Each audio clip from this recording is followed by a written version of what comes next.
Yes, it is. Hey, girls and guys, guys and girls.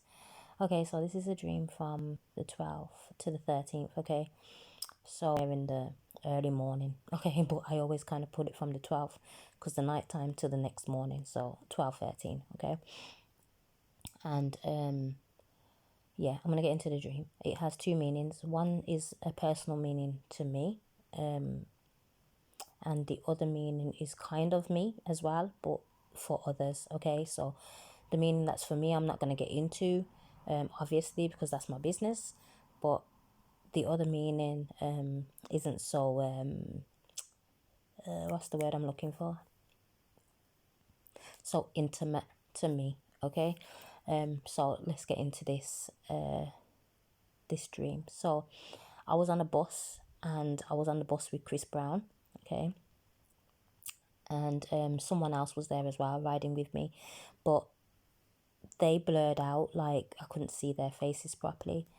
So then I got up and I told Chris Brown I was getting off the bus, and I got off with what seemed to be my daughter, right? And then it switched to a scene where I was outside of an old shop, which was a corner shop round by my mum's, right? So me and my daughter was speaking, and a car went past, and it's a car of somebody that we know, and his name means who is like God, right? So he went past, so we said, oh, there's such and such going past right now. And then she turned and says, oh, but mum, there's Nanny, right? So when I turned round, that's when I see my mum driving up, okay, to me on the corner where we were. So my daughter got into the back of the car, and I started talking to my mum, but my mum jumped out of the car. I says to her, is this yours? She says yes. And then she checked the engine. As she checked the engine, the person who was in the passenger seat, whose name means raise up, came out. And they turned to me and said, oh, you can't take my marijuana. Okay, that's what we're going to put it as. And I don't smoke, so I didn't pay them any attention and just kind of turned away. As I turned away, my belly started to hurt, and I was saying my belly's hurting when my mum asked me to get into the actual car, right? And then I woke up. Okay, so it's like a small dream, short dream, whatever you want to class it as, but he's given me the revelation for it. Okay, so let's get into it. So God is with you wherever you may go. The journey may seem long, but He will not forsake you even when you think you've gone off on your own without a clue where you are heading. His promises are still right there beside you. Just look around, you will see that the promise is near, and it's almost time to be lifted up high. There are just minor details that need to be tinkered with, and He has to make sure that you can stomach what is ahead. There may be some things that are going to be painful on the way to your promises, but it will all be worth it as you have waited for ages to see any changes in your life. However, He is saying there is a spirit of envy lurking and wondering why is everyone else surpassing you. He needs you to take your eyes off of what others have going on in their lives or even what they have physically. They are on the fast road that doesn't always lead to the gates of heaven. He has put you in slow-mo for a reason. You will walk before you run, and you will run before you drive. Keep Him at the forefront of your mind. Remember, seek ye the kingdom of God, and all other things will be added on to you. Matthew 6:33. Believe He will do as He has promised, even if it was a dated promise to you.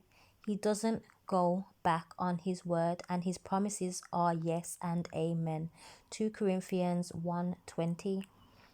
As stated before, there will be some that will suggest you cannot get to the heights that they have, but pay them no mind and focus on preparing to birth the promises He has put inside of you. You have everything that you need, and it's almost time to walk into your promised land. Believe it even when you don't see it. Believe it even when others tell you you've gone insane. Believe it in your entire being, and remember, it's all on the inside of you. That God has placed so much that will change the game of the enemy to make everything they placed and tried to plan turn for your good.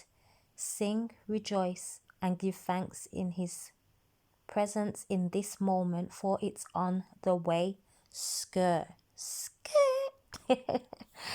Right, so Romans 8:28, and we know that in all things God works for the good of those who love Him. Okay, so I can give you a small little breakdown. The person that we saw in the car, the person's name does mean who is like God, okay, but they are like God, but it's not God, okay. So that was not for you, okay. When you seen them go past, that was not for you, even though they was like God. Like, there are people who can have a form of godliness, okay, who can seem like they are of God, but it was not for you. It doesn't mean that they're a bad person, it's just not for you, okay. That was one meaning of it. And the second meaning was sometimes they are of God, but they are going in the fast lane, okay. They're ahead of you, right? They can be ahead of you, and you're not at that position yet, okay. So it's going to take some time for you to get to that place. As I said, my Chris means bearer of Christ, okay. So wherever you go, no matter where you are, I dream about Chris in my dreams a fair bit, okay. It's like he shows me him so that he can show me that he's always with me, all right. Especially when it comes to like a sense of confusion. He's like, he's not the author of confusion, but he's right there. If ever I feel confused, he's just telling me, no matter where I go to, wherever you go to, you know, all of us in general, he's always there, okay. And he'll show me that by using Chris in my dreams.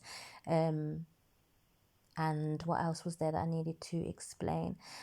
Yes, okay, so the car, right? Cars, general meaning can be ministry, movement, travel, things of that nature, okay. There's those meanings for a car, okay. The car that went past me, that's a separate ministry. That can be a separate movement, all right, of God, but not my movement or your movement or ministry, just another godly movement, right, that you are not equipped for or ready for, or it's not for you, okay. However it pertains to your situation, okay. There could be somebody around you who is of God, but they're slightly more advanced than you, or just a bit faster than you know what I mean, right? So that's not particularly your ministry, but yours is on the way. The only issue is there are some things that you need to take care of before it becomes time for you to step into the promise that he has for you, the movement, or the ministry that he has for you, so that you can travel forward, right? As I said, the promise was right next to me. The promise got into the car, all right. So it was my daughter. She got into the car, so that was the promise. And my mom's name is basically the oath, the promise, the same thing, right? She got out, as if to say, right, we're right here, but there are some things that need to be tinkered with. She started messing with the engine. The engine is the part of the car that gets the ministry moving, okay. There's things that need to be done in order for me to get to that place where the ministry can be 100%, so that I can start driving, basically get into the driver's seat of it, right, or even the passenger seat for a while, dependent on whether I'm going into this ministry 100% by myself right now, or if I'm waiting for the other person to come and join me, okay. But at that point, when the other person came out of the car, that's name means raise up. They was talking about their stuff, okay, that I already said already, and obviously I don't smoke, and you see how it works. High, okay, to get high, right? Raise up to get high, right? And as I said, people will say that, you know, you can't have this, okay? You can't get to this height. Like, you're not worthy enough. I hope that makes sense, okay? But God works in such strategic ways. He's awesome, okay? And the revelation that he gave me, I laughed at that part because I was like, listen, yeah, he will use what he wants to use, okay, in the way that he needs to use it, okay? As I said, do not try and put him in no corner, okay? You do not put Abba in no corner, all right? Nobody puts ABBA in a corner, okay? If you don't know what film that's from, even though they say baby, but we're using ABBA, then just don't talk to me. No, I'm only joking. I'm joking. But yeah, he'll use things, and you know, I love the way that he did that, because it was like, oh, all right, I got you. So to raise up and then get high, all right? So people will be like, you can't have this, okay? This isn't for you. But he's saying, don't pay them no mind, right? There's just a few things that need to be taken care of. There may be some things that are going to upset your stomach, okay? There are going to be some things that are not going to be so pleasant, right? And he just wants you to stay focused even through the bad times, okay? Even when there's things that are unnerving or you can't stomach at the time, he's saying don't let that distract you from what is yours, okay? Because sometimes these things may be placed in your way, okay, for you to not get to where you need to be, and he needs you to focus still, all right? Seek him at all costs, right? Look to him for what he is doing for you, okay? And from there he will take care of the rest. He's taking care of everything anyway. He just needs you to take care of the thought that everybody surpassed you, or you're late, and you know, you have an envy towards what they have, or like, how come this is happening for them and it's not for you? Like, he needs you to work on that, okay? Those things will ultimately kill your joy, okay? So comparison kills joy, right? So stop comparing yourself and your life and what you have to what other people have, all right? Because he's doing a different work in your life than what he's doing for them, okay? So you are not in the wrong place. You are exactly where he needs you to be, right? You're on schedule, you're in line with him, you're in alignment. He just needs you to do the work that needs to be done on yourself, okay, in this time, and cleanse yourself of the things that are not godly, that are envious, that are probably jealous, whatever it may be, that, you know, you look at and see and want and feel badly because you don't have it, and whatever else it may be. He needs you to work on those things, okay, so that he can get the promises to you in the right time, and there will be no more delay, okay? And that's it. I think I've done this now. I'm done.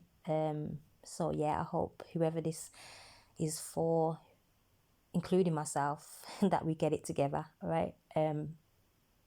Because I need to get myself together too, in so many different other ways.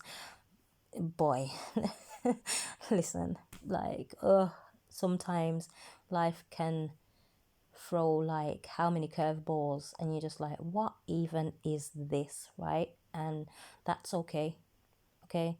That's okay. With everything, when people say, oh, you take an L, you didn't take an L, you learned a lesson, all right? If that's an L that you're going to take, it's a lesson. It's not a loss, it's a lesson. Remember that, okay? You didn't lose anything, you learned a lesson, right? And with that, so I'm going to say bye, okay? Because it's late, I'm tired, and I need to go to bed. So ciao, have a good night or morning whenever you see this. Bye. Ciao.